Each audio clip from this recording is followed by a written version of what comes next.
Have you ever hit that point where your brain just stops cooperating? You can't focus, the smallest task feels impossible, and even rest doesn't seem to fix it? That's ADHD burnout.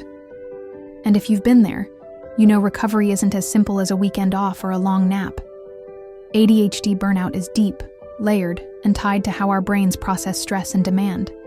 But recovery is possible, and it starts with compassion, not shame. ADHD burnout builds from constant overexertion, masking at work, juggling routines that aren't designed for our wiring, pushing through sensory overwhelm, or living with the pressure of, just try harder, echoing in our heads. Over time, the nervous system gets overloaded. Burnout isn't weakness. It's a survival response, a way the brain forces rest when it hasn't been allowed. So how do you recover? The first step is recognition. Notice the signs: exhaustion that sleep doesn't fix, irritability, brain fog, forgetting steps and routines you normally manage. When you see those signals, name them as burnout, not failure.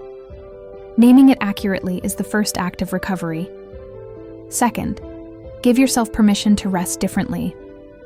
ADHD brains don't always recharge from stillness alone.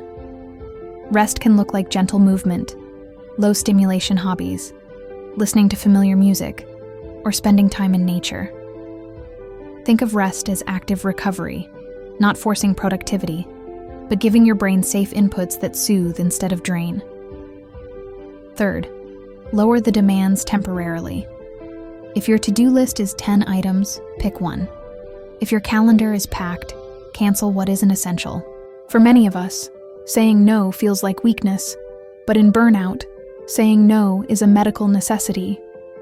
Protecting your energy now is what lets you rebuild later. Fourth, use external supports. ADHD burnout often wipes out executive function, planning, prioritizing, remembering.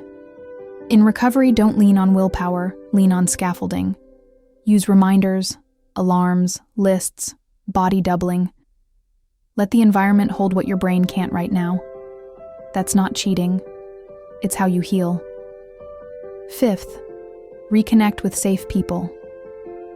Burnout feeds isolation, and isolation deepens burnout.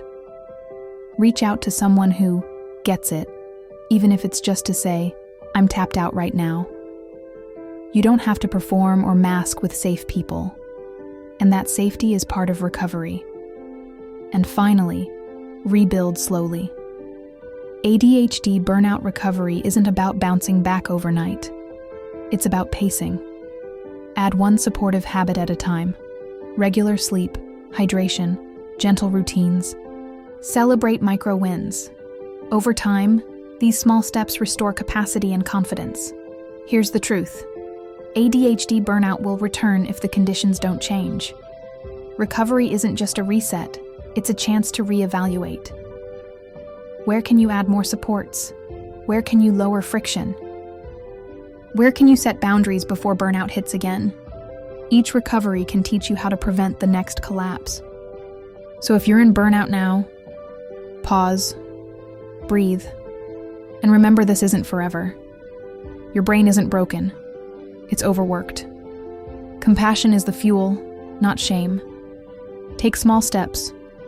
Allow rest. Lean on supports, and rebuild slowly.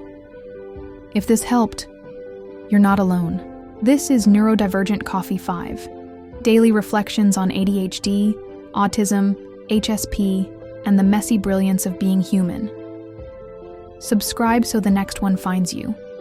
Share this with someone recovering from burnout. Because none of us should have to fight our brains to be seen. We deserve spaces that let us rest and thrive.